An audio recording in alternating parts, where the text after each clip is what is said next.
le batch cooking. Alors, comme je sais qu'il y a pas mal de petites questions que j'ai réunies et que ça peut prendre un petit peu de temps cette vidéo, je ne voudrais pas qu'elle dure trop de temps justement. Je vais la faire en deux temps. Un premier temps où je vais vous expliquer comment ça fonctionne avec la réponse à toutes vos questions dites techniques. Deuxième vidéo que je ferai à ce moment-là pour dimanche prochain. Je vous invite à rester connecté pour que je vous annonce officiellement que ce sera bon, parce que pour moi ça va demander un petit peu d'organisation. Je ferai une vidéo avec quelques recettes filmées de façon à pouvoir vous donner les proportions, parce que sachez que les recettes dites de base, je ne pèse pas, je fais tout à l'œil. Donc idéalement, il vaut mieux que je vous montre ça en image pour vous montrer comment je pratique. Ce sera beaucoup plus parlant plutôt que de vous le dire comme ça de vive voix. Je ne traîne pas plus, je vais tout de suite enchaîner avec vos questions. Et déjà, je vais rappeler la définition de ce que c'est que le batch cooking. Vous entendez également souvent le mot meal prep. Ce sont des expressions anglaises. Et effectivement, on utilise beaucoup ces termes aujourd'hui dans notre langue française pour parler tout simplement d'organisation des repas de la semaine. Donc en fait, moi, c'est une pratique que j'ai depuis maintenant bientôt 5 ans. Pour replacer le contexte, j'ai commencé à m'organiser au niveau des repas quand j'ai eu mon fils, puisque je reprenais le travail à temps plein. C'était un choix, je ne voulais pas prendre de 80% ou quoi que ce soit, j'ai repris tout de suite à temps plein. Je travaillais dans le commerce, ce qui signifie que j'avais un jour variable par semaine en plus du dimanche. Donc je pouvais très bien avoir mon mardi en jour de repos, comme avoir mon jeudi, comme avoir un samedi de temps en temps. Mais je travaillais principalement du lundi au samedi. Donc ce qui fait qu'au niveau de l'organisation à la maison, j'avais besoin d'être carrée pour gérer les choses le plus facilement possible. C'est une organisation qui va demander, je ne vous le cache pas, un petit temps d'adaptation, parce que effectivement au début on n'a pas les idées, c'est revenu beaucoup dans vos commentaires, on n'a pas l'impression de gérer son timing ni de savoir enchaîner les tâches, mais ça, ne vous inquiétez pas, on passe tous par ces étapes. C'est le temps tout simplement d'apprivoiser la méthode, de prendre ses marques et évidemment, il y a une histoire de routine. Oui, ne croyez pas que j'ai des recettes mirobolantes toutes les semaines. Pas du tout. Je vais revenir sur ce point. C'est essentiel de se dire que oui, il y a de la routine dans ce genre de menu. Il y a toujours des petites innovations, mais la base reste la routine en reprenant des choses que vous maîtrisez, que vous savez que ça plaît à la famille. Voilà. Donc maintenant, je vous invite à regarder ma vidéo organisation que vous aurez à la fin de la vidéo en lien direct, de façon à pouvoir voir mes outils au quotidien que je vais utiliser d'ailleurs pour cette vidéo, puisque j'ai repris un de mes carnets que je vous présente ainsi que mon planeur de menu. Pourquoi j'ai pris mon planeur de menu? Parce que je vais m'appuyer sur le menu de cette semaine pour vous expliquer un petit peu tout ça, illustrer comment je m'organise. Maintenant que nous avons vu la définition du batch cooking, je vais revenir sur une des premières questions que j'ai revu et revu. Avant même d'avoir posté ce post, on me posait souvent la question: comment pallier au manque d'idées? Alors ça, c'est très simple. Comme je vous expliquais, il y a besoin d'avoir une certaine routine dans les goûts de votre famille. Moi, je sais par exemple, un exemple très simple, que nous adorons les lentilles. Les lentilles, si j'en fais pas une fois toutes les 2 semaines, c'est qu'il y a un problème, c'est que je suis en rate de stock, parce que clairement nous adorons ça. L'avantage, c'est que c'est un plat qui peut se manger de plusieurs façons. Vous pouvez le manger chaud, vous pouvez le manger froid, vous pouvez le mettre avec du riz, des pâtes, vous pouvez vous en servir comme d'une base de bolognaise végétale, vous pouvez vous en servir à mixer pour en faire une tartinade, vous pouvez en faire beaucoup de choses des lentilles. Donc par exemple, nous, c'est quelque chose d'indispensable. J'ai toujours des lentilles sèches à la maison que je prépare. C'est quelque chose de très rapide que vous verrez donc dans cette fameuse vidéo recette, puisque pour moi c'est une base. Donc voilà, comme je vous disais, il faut de la routine.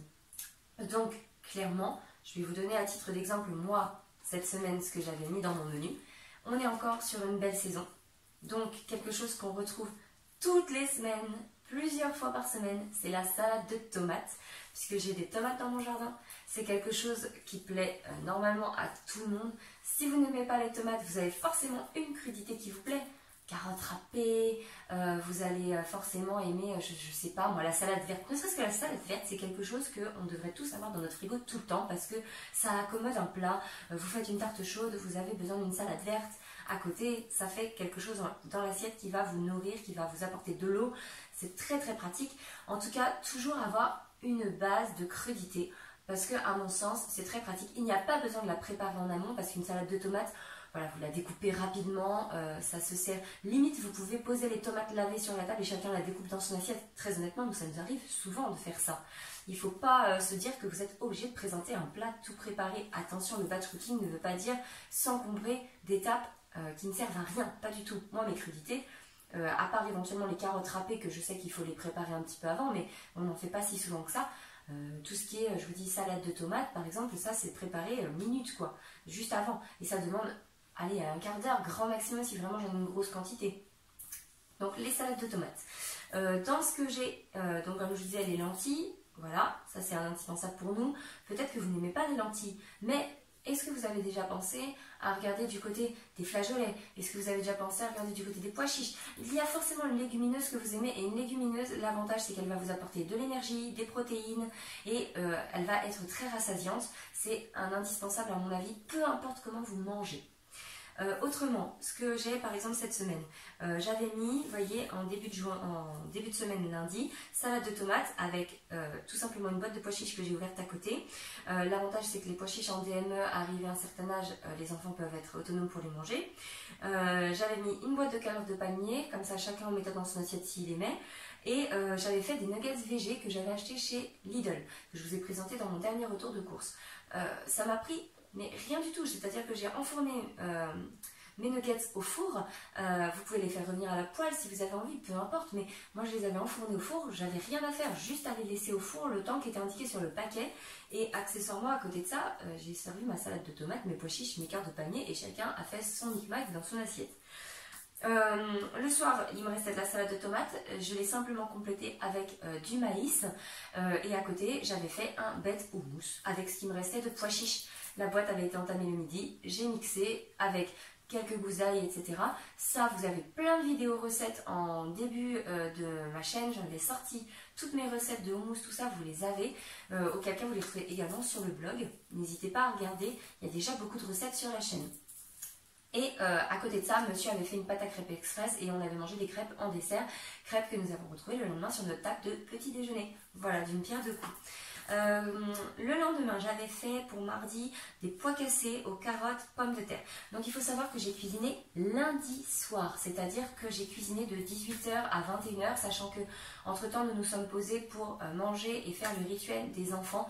En clair, j'ai dû avoir terminé, vaisselle comprise, vers 22h, quelque chose comme ça. Donc les pois cassés, c'est pareil, c'est une légumineuse très facile à cuisiner. Là, tout simplement, j'ai préparé mon plat, j'ai fait cuire et le lendemain, j'avais plus qu'à le servir, c'était tout bête. J'avais fait à côté simplement des fruits en dessert. Pour le soir, j'avais fait des haricots verts vapeur avec le houmous qui restait. Mercredi midi, c'était falafel avec salade de tomates. Le soir, c'était des restes, parce qu'évidemment, il faut manger ces restes, il n'est hors de question de gaspiller.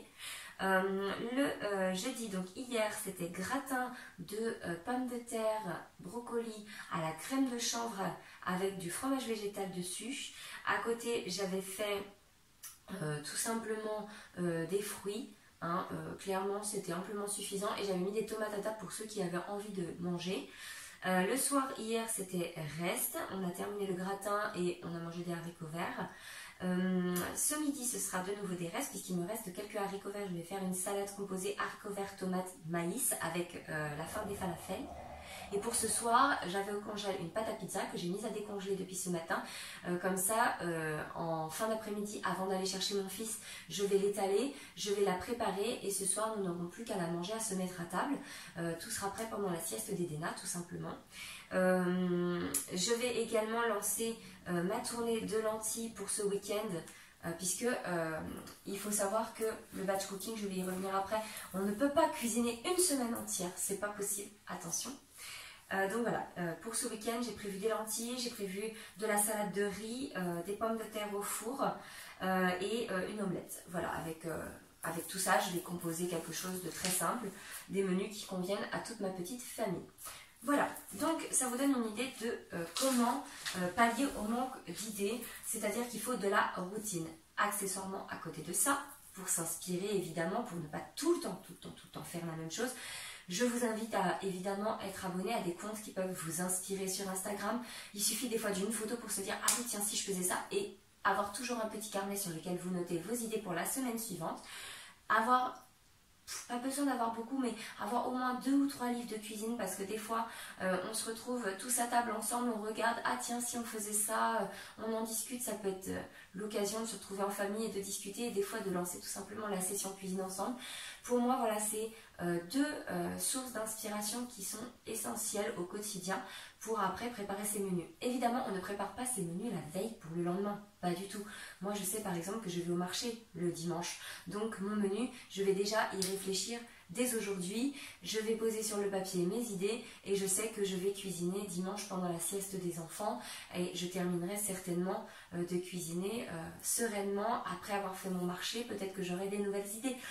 Dans tous les cas, ne vous y prenez pas la veille pour le lendemain. Ça, c'est une question d'organisation qu'il va falloir absolument vous mettre dans le crâne. La routine, c'est quelque chose dans le couple qui peut tuer le couple peut-être, mais qui, à côté de ça, dans la vie quotidienne, peut vous sauver la vie. Donc, routine, c'est le mot-clé de cette vidéo, je crois. Je vais le répéter, mais répéter, je vais vous le rabâcher jusqu'à ce que ça vous rentre dans le crâne. C'est important d'avoir de la routine.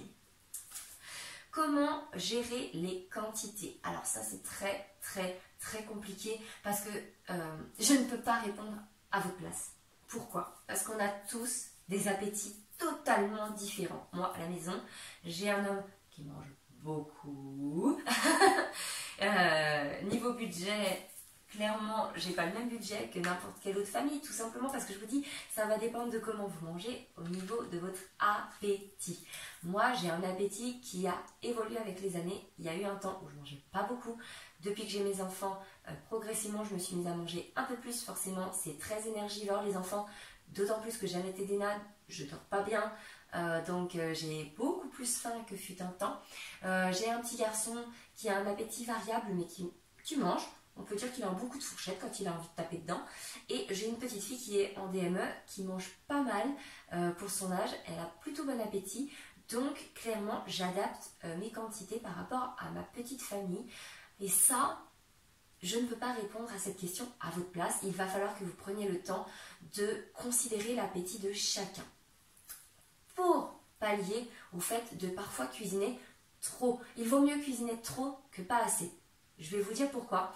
Tout simplement parce que le trop peut être recuisiné, peut être retravaillé, et à partir de ça, vous ne perdez pas vos denrées. Il suffit simplement de se dire, tiens, s'il me reste ça, dans la semaine, qu'est-ce que je vais pouvoir en faire?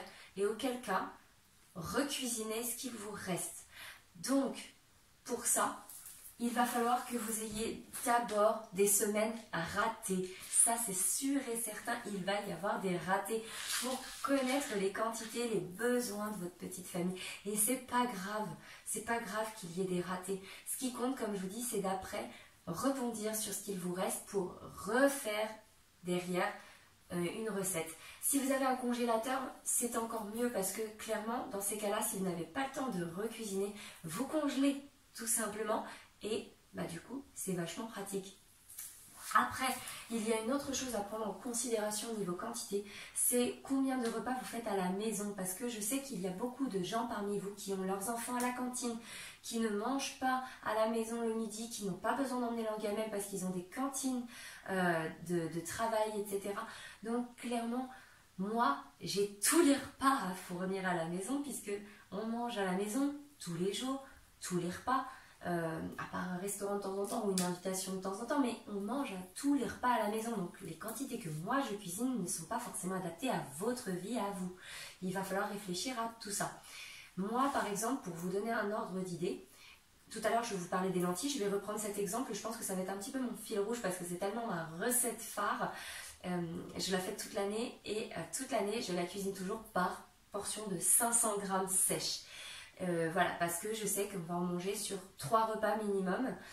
Donc c'est grossièrement ce dont j'ai besoin pour avoir la bonne quantité pour pallier aux besoins de mes 3 repas que je vais faire avec. Voilà, pour vous donner un ordre d'idée. Après, je sais que beaucoup parmi vous ont peur de faire trop. mais comme je vous disais, l'ennemi du trop, c'est le pas assez. Donc, il vaut mieux faire trop. Et honnêtement, je pense que dans un premier temps, vous allez faire trop. Et au fur et à mesure, vous allez vous rendre compte que vous allez avoir vos quantités, à force de faire vos sessions, qui vont s'adapter. Et c'est pour ça qu'il faut absolument se rater sur les quantités en faisant trop, pour pouvoir réduire petit à petit. Plutôt que de vous rater dans le pas assez, de progressivement changer et puis au final de vous y perdre complètement et de perdre patience. Voilà. Parce que, en fait, finalement, avec du trop, vous allez remanger derrière.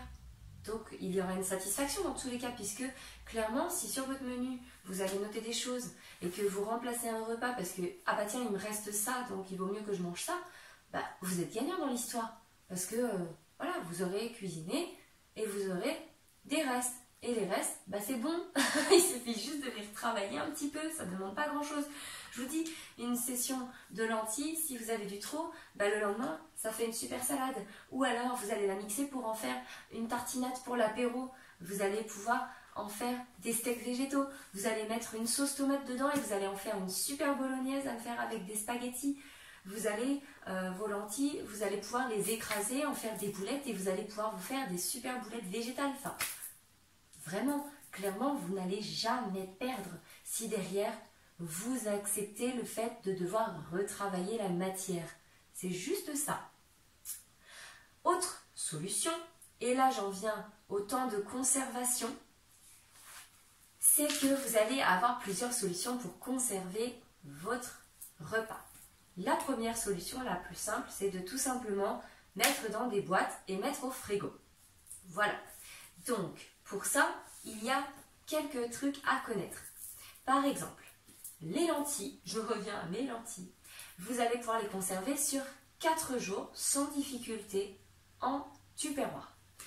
Les œufs, vous allez pouvoir les conserver entre 4 et 5 jours au frigo dans une boîte en les laissant avec leur coquille. Si vous enlevez la coquille pour gagner entre guillemets du temps, sachez que vous pourrez les conserver 24 à 48 heures grand maximum. Alors qu'avec les coquilles, comme je vous disais, vous allez pouvoir les garder plus longtemps. Désolée, je fais la grenouille, je ne sais pas quoi faire de mes jambes. J'aime bien filmer ici, c'est le seul endroit qui est à peu près correct dans la maison pour filmer en ce moment. Ensuite, au niveau de temps de conservation, si vous faites des poêlées de légumes, comme les lentilles, vous allez pouvoir les garder 4 jours dans un tupperware ou au frigo. Vous allez avoir tout ce qui est préparation à base de viande et de poisson, où ça, je vous préconise de les garder maximum 48 heures. Par exemple, si vous avez envie de cuire un poulet pour pouvoir le manger sur quelques jours, vous allez pouvoir le manger sur 2 jours. Donc ne préparez pas des trop grosses quantités si vous n'êtes pas des amateurs de grosses portions de viande. Par exemple, faites cuire, moi mon homme c'est souvent ce qu'il fait, pour partager avec mon fils, il fait cuire une très grosse cuisse de poulet qu'il partage à 2 sur 2 repas par exemple. Voilà, sachant qu'il y a des choses à côté, hein, parce que sinon il mangerait évidemment la cuisse de poulet entière. Voilà. Donc après, vous pouvez conserver, je vous dis, sur 2 jours maximum tout ce qui est viande, poisson cuisiné. Je pense par exemple à un plat qui est très bien pour en famille, c'est tout ce qui est la blanquette. Ça c'est quelque chose, aussi bien la blanquette de poisson que de viande, c'est quelque chose qui plaît beaucoup aux gens qui mangent encore de la viande et du poisson. L'avantage c'est que ça permet de cuisiner avec une sauce. Vous pouvez accessoirement mettre dedans des poireaux, des légumes, etc. Et après à côté servir avec un riz, des pâtes, quoi que ce soit. Mais ça c'est pareil, c'est 2 jours. Sinon, congelez.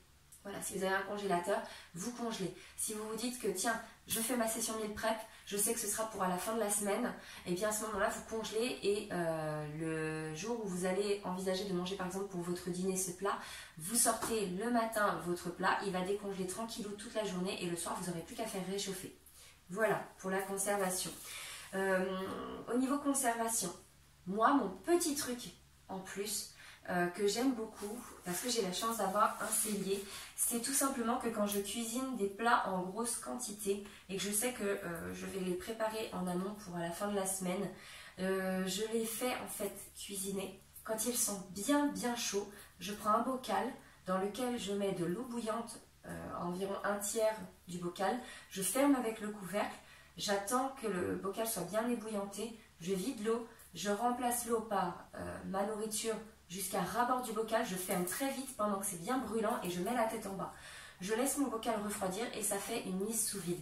Ces plats, vous pouvez les conserver comme ça sous vide pour ne pas prendre de risques parce que moi je ne les stérilise pas en plus. Vous pouvez les conserver 10 à 15 jours et ça vous permet du coup d'envisager de manger ça sur plus qu'une semaine. C'est très pratique, ça permet en cas de grosse flémingite aiguë, si vous ne cuisinez pas ou quoi que ce soit, un plat un jour, vous sortez ça, vous réchauffez, hop, c'est prêt. J'avais fait ça par exemple pour partir en vacances quand on est parti en Auvergne.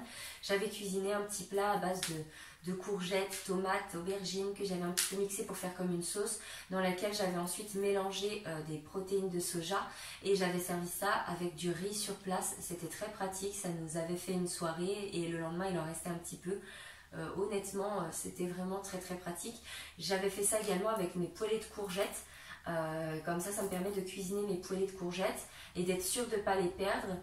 Au lieu de les mettre au frigo dans un tupperware, je les mettais en bocaux mis sous vide et je les sortais quand j'en avais besoin, tout simplement. Vous pouvez faire ça avec la plupart des plats cuisinés, c'est très pratique. Maintenant, ça c'est plus une solution pour les personnes par exemple qui n'ont pas de congélateur, qui veulent voir sur 2 semaines leur plat. C'est vraiment une solution qui peut être vraiment pour vous si vous avez le potentiel en bocaux. Donc ça, je vous conseille par exemple quand vous faites l'achat de bocaux d'olive, les gros bocaux d'olive ou les gros bocaux de moutarde ou les gros bocaux de miel ou quoi que ce soit, vous les gardez, vous les nettoyez bien et ensuite ça vous permet d'avoir du bocal entre guillemets gratuit pour pouvoir faire vos préparations. Si jamais j'oublie des choses, n'hésitez pas à me reposer des questions en dessous, je répondrai individuellement à chacun, hein, évidemment. Le temps de conservation, donc comme je vous disais, voilà, c'est vraiment propre aux denrées. Si vous voulez vraiment ne pas prendre de risques, utilisez soit la mise sous vide dont je viens de vous parler en bocaux, soit le congélateur si vous avez le congélateur et vous serez tranquille. Sachez que dans tous les cas, vous pouvez conserver en moyenne 48 heures minimum tout. Voilà, si vous voulez vous donner un timing de référence, 48 heures, c'est parlant pour tout le monde. Moi, je sais qu'il y a des choses qui peuvent se garder, comme je vous disais, jusqu'à 4 jours. Donc sur les plats, par exemple, de légumes rôtis, sur les plats cuisinés comme les lentilles, sur, par exemple, tout ce qui est les œufs avec la coquille. Vous avez également la possibilité, sur 4 jours, de conserver tout ce qui est les gâteaux faits maison. Donc ça, les gâteaux faits maison, moi mon conseil, c'est qu'il faut s'attarder sur la température ambiante. Donc les muffins par exemple, s'il fait un temps correct, qui ne fait pas trop chaud, je peux les garder dans une boîte de conservation, dans un placard, bien à l'abri des courants d'air, pas de problème. Par contre, s'il fait trop chaud, je les conserve au frigo, mes muffins, et je les sors un petit quart d'heure, 20 minutes avant qu'on les mange pour qu'ils se remettent à température. Ça évite qu'ils moisissent, surtout que moi, ce sont des muffins vegan. Donc voilà, je ne prends pas de risque. Pour tout ce qui est cookies, biscuits secs, suivant le taux d'humidité de vos biscuits, parce que je sais qu'il y a des gens qui les aiment un petit peu plus moelleux, c'est pareil. Si vous faites des cookies moelleux, vous allez pouvoir les garder 3 jours dans une boîte avec un sopalin. C'est l'astuce pour absorber l'humidité. Et prenez une boîte en métal plutôt qu'une boîte en plastique. Si vous les faites croustillants, ils vont se garder peut-être 2-3 jours de plus. Voilà, c'est des petites choses comme ça qu'il faut savoir. Accessoirement, qu'est-ce que je peux vous dire de plus pour les temps de conservation? Je regarde par rapport à ce que j'ai. Oui, pour tout ce qui est pâte à pizza, moi je recommande de faire toujours des sessions de 3 parts de pâte à pizza. Comme ça, j'en garde une pour le jour où je veux faire ma pizza et les 2 autres, je les emballe et je les congèle. C'est très pratique.